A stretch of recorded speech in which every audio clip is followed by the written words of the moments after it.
ಉಗ್ರರು ಒಂದು ಕಡೆ ಇರಾನ್ನ ಬೆಂಬಲಕ್ಕೆ ನಿಂತುಕೊಂಡಿದ್ದಾರೆ. ಹೌತಿ ಉಗ್ರರು ಲೆಬನಾನ್ ಅಂತ ಬಂದಾಗ ಹೆಜ್ಬುಲ್ಲಾಗಳನ್ನು ಮುಗಿಸಿಯೇ ತೀರ್ತೀವಿ ಅಂತ ಹೇಳಿ ಇಸ್ರೇಲ್ ಶಪಥ ಮಾಡಿ ನಿಂತಿದೆ. ನಾವು ಯಾವುದೇ ಕಾರಣಕ್ಕೂ ಲೆಬನಾನನ್ನು ಉಳಿಸಲ್ಲ, ಆ ನೆಲವನ್ನು ಬಿಡಲ್ಲ.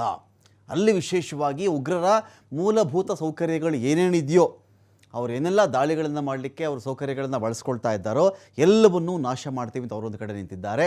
ಈ ಯುದ್ಧದ ಆಯುಷ್ಯ, ಈ ಡಿಬೇಟ್ ಸ್ಟಾರ್ಟ್ ಮಾಡಿದ್ದೀನಿ ನಾನು ಸ್ಟುಡಿಯೋ ಕ್ಲಾಕ್ನಲ್ಲಿ 7 ಗಂಟೆ 1 ನಿಮಿಷ. ಇವಾಗ 7 ಗಂಟೆ 1 ನಿಮಿಷ ರಾತ್ರಿ. ಇಲ್ಲಿಂದಾಚೆಗೆ ಇನ್ನು 48 ಗಂಟೆಗಳು ಮಾತ್ರ ಯುದ್ಧದ ಆಯುಷ್ಯವಾ? ಅದಾದ ಮೇಲೆ ಯುದ್ಧ ನಡೆಯೋದೇ ಇಲ್ವಾ? ಇದಕ್ಕೆ ಬೇಕಾದಷ್ಟು ಪೂರಕ ಕಾರಣಗಳಿದೆ. ಪೂರಕ ಕಾರಣ ಏನು ಅಂತ ಹೇಳಿದ್ರೆ, ಒಂದು ಕಡೆ 5 ದಿನಗಳ ಕಾಲದ ಕದನ ವಿರಾಮ, ಒಂದು 2 ದಿನ ಆದರೆ ಅದು ಕೂಡ ಮುಗಿಯುತ್ತೆ. ಸರಿ, ಕದನ ವಿರಾಮ, ಕೆಲವರು ಎಸ್ ಅಂತಾರೆ, ಕೆಲವರು ನೋ ಅಂತಾರೆ. ಅಮೆರಿಕ ಹೌದು ಕದನ ವಿರಾಮ ನಾನು ಹೇಳಿಬಿಟ್ಟಿದ್ದೀನಿ, ಇರಾನ್ನ ಮುಖ್ಯ ವ್ಯಕ್ತಿಯೊಂದಿಗೆ ಮಾತಾಡಿದ್ದೀನಿ, ಅವರು ಒಪ್ಕೊಳ್ತಾ ಇದ್ದಾರೆ, ಮಾತುಕತೆಗೆ ಕೂತ್ಕೊಳ್ಬೇಕಾಗಿದೆ ನಾವು. ಪಾಕಿಸ್ತಾನದ ಚರ್ಚೆ ಬರ್ತಾ ಇದೆ ಇಲ್ಲಿ. ಇರಾನ್ ಕಡೆಯಿಂದ ಕೇಳಿದ್ರೆ ಇಲ್ಲ ನಾವು ಯಾರು ಕದನ ವಿರಾಮಕ್ಕೆ ನಾವು ಒಪ್ಕೊಂಡೇ ಇಲ್ಲ ಅಂತ ಮಾತುಕತೆ ನಡೆದೇ ಇಲ್ಲ.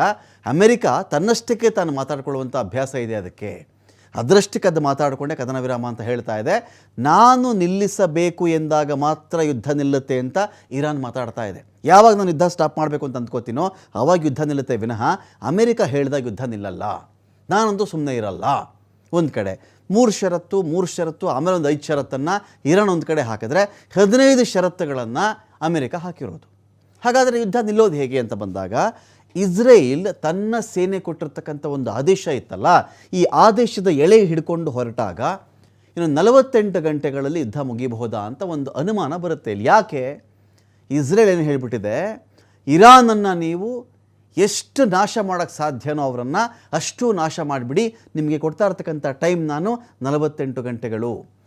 ಇನ್ನೊಂದು ಕಡೆ ಇದೆ ಲೆಬನಾನಲ್ಲಿ ಇಸ್ರೇಲ್ನ ದಕ್ಷಿಣ, ನಾವು ಲೆಬನಾನ್ನ ದಕ್ಷಿಣ ಅಂತ ಚೆಕ್ ಮಾಡಿಕೊಂಡಾಗ ಆ ಒಂದು ಭಾಗದಲ್ಲಿ ದೊಡ್ಡ ಮಟ್ಟ ಚಟುವಟಿಕೆ ನಡೀತಾ ಇದೆ. ಅಲ್ಲಿ ಲೆಬನಾನ್ ವಶಪಡಿಸ್ಕೊಳ್ಳೋಕ್ಕೆ ಹೋಗ್ತಾ ಇದೆಯಾ ಇಸ್ರೇಲ್. ಅಲ್ಲೂ ಕೂಡ ಇಸ್ರೇಲ್ನ ಭೂಸೇನೆ ಒಂದು ಕಡೆ ನಿಂತಿದೆ, ಲ್ಯಾಂಡ್ ಆರ್ಮಿ ಅಲ್ಲಿದ್ದಾರೆ, ಲೆಬನಾನಲ್ಲಿದ್ದಾರೆ. ಇರಾನ್ಗೂ ಇಳಿಸ್ಬಿಡ್ತೀವಿ ನಾವು ಲ್ಯಾಂಡ್ ಆರ್ಮಿಯನ್ನು, ಕಾರ್ಗ್ ದ್ವೀಪಕ್ಕೆ ಇಳಿಸ್ಬಿಡ್ತೀವಿ, ಅಲ್ಲೇ ಅತಿ ಹೆಚ್ಚಿನ ಮಟ್ಟದ ತೈಲ ವ್ಯವಹಾರ ನಡೆಯುವುದು ಅಂಥೇಳಿ ಅಮೆರಿಕ ಹೇಳ್ತಾ ಇದೆ. ಆರ್ಮಿ ಇಳಿಸ್ಬಿಡ್ತೀನಿ ನಾನು ಅಂತ. ಇನ್ನು 48 ಅವರ್ಸ್ ಅದೇನು ಬೇಕೋ ಮಾಡ್ಕೊಳ್ಳಿ ಅಂತೇಳಿ ಇಸ್ರೇಲ್ ಹೇಳಿದ್ದ ಮೇಲೆ ಇನ್ನು 48 ಅವರ್ಸ್ ಆದಮೇಲೆ ಇದೇನು ನಡೆಯಲ್ವಾ? ಹಡಗು 2000 ಹಡಗು ನಿಂತ್ಕೊಂಡಿದೆಯಲ್ಲ, ಅವುಗಳ ಕಥೆ ಏನು? ಆಲ್ರೆಡಿ ಒಬ್ಬ ವ್ಯಕ್ತಿ ಹೃದಯಾಘಾತಕ್ಕೆ ಸಿಕ್ಕಾಕೊಂಡು ತೀರಿಕೊಂಡಾಗಿದೆ. ಅನೇಕ ಸಿಬ್ಬಂದಿಗೆ ಒಂದು ರೀತಿ ಮನೋವೇದನೆಗೆ ಒಳಗಾಗ್ಬಿಟ್ಟಿದ್ದಾರೆ. ಸೊ ಹಾಗಾಗಿ ವಾರ್ ಯಾವ ಕಡೆ ಸಾಗ್ತಾ ಇದೆ, ಇರಾನ್ ಸ್ಥಿತಿಗತಿ ಏನು, ಇಸ್ರೇಲ್ ಏನು ಮಾಡಬಲ್ಲದು, ಇಸ್ರೇಲ್ ಒಳಗಡೆ ಸತ್ತಿರ್ತಕ್ಕಂಥ ನಿಖರ ಸಾವುಗಳ ಸಂಖ್ಯೆ according to Iran state media 1300ಕ್ಕಿಂತ ಹೆಚ್ಚು ಅಂಥೇಳಿ ಇರಾನ್ನ ಸ್ಟೇಟ್ ಮೀಡಿಯಾ ರಿಪೋರ್ಟ್ ಮಾಡ್ತಾ ಇದೆ. ಇಸ್ರೇಲ್ ಯಾವುದೋ ಕ್ಷಿಪಣಿ ದಾಳಿ ಆಯಿತು ಹಾಗೆ ಹೀಗೆ ಅಂತ ಹೇಳಿದ್ರೆ 4 ಜನ ಗಾಯ ಆಯಿತು, 2 ವೃದ್ಧರು ತೀರ್ಕೊಂಡ್ರು, 3 ಜನ ಸತ್ತರು, 2 ಸೈನಿಕರು ಸತ್ತರು. ಈ ಥರ ಇಸ್ರೇಲ್ ಹೇಳ್ತಾ ಇದೆಯಲ್ಲ, ಇದು ಸುಳ್ಳು ಅಂಥೇಳಿ ಇರಾನ್ನ ಇಂಟೆಲಿಜೆನ್ಸ್ ಒಂದು ಕಡೆ ರಿಪೋರ್ಟ್ ಮಾಡ್ತಾ ಇದೆ. ಮಿನಿಮಮ್ ಇದೆ ಇಸ್ರೇಲ್ನಲ್ಲಿ 1300ಕ್ಕಿಂತ ಹೆಚ್ಚಿನ ಸಾವುಗಳಾಗಿದೆ, 1300ಕ್ಕಿಂತ ಹೆಚ್ಚಿನ ಜನ ಸತ್ತಿದ್ದಾರಲ್ಲಿ. ಅದಕ್ಕೆ ಇಸ್ರೇಲ್ ಹೇಳ್ತಾ ಇತ್ತು ಟೆಲ್ ಅವೀವ್ ಮೇಲೆ, ಅಯ್ಯೋ ಅಲ್ಲೆಲ್ಲೂ ದಾಳಿ ಮಾಡಿಲ್ಲ, ಅವರು ಖಾಲಿ ಜಾಗಕ್ಕೆ ದಾಳಿ ಮಾಡಿರೋದು ಅವರು ಟೆಲ್ ಅವೀವಲ್ಲಿ ಅಂಥೇಳಿ. ಬಟ್ ವಾಸ್ತವ ಟೆಲ್ ಅವೀವ್ ಎಷ್ಟು ಜನನಿಬಿಡ, ಎಷ್ಟು ಕಟ್ಟಡಗಳಿಂದ ತುಂಬಿ ಹೋಗಿರತಕ್ಕಂಥ ಪ್ಲೇಸ್ ಅಂತ ಹೇಳಿದ್ರೆ ಅಲ್ಲಿ ಖಾಲಿ ಜಾಗ ಅನ್ನೋದೇ ಇಲ್ಲ. ಒಂದು ವೇಳೆ ಇತ್ತು, ಇರಾನ್ ಇದೇ ತನ್ನ ಅಕ್ಕಪಕ್ಕದ ದೇಶಗಳಿರ್ತಕ್ಕಂಥ ಅಮೆರಿಕದ ಸೇನಾ ನೆಲೆಗಳ ರೆಡಾರ್ಗೆ ಗುರಿ ಇಟ್ಟು ಸರಿಯಾಗಿ ಹೊಡಿಬೇಕಾದ್ರೆ ಟೆಲ್ ಅವೀವ್ ಖಾಲಿ ಜಾಗಕ್ಕೆ ಲಕ್ಷಾಂತರ ರೂಪಾಯಿ ಕೋಟ್ಯಾಂತರ ರೂಪಾಯಿ ಖರ್ಚು ಮಾಡಿಕೊಂಡು ಕ್ಷಿಪಣಿ ಹಾರಿಸುವ ಅವಶ್ಯಕತೆ ಅದಕ್ಕೇನಿದೆ?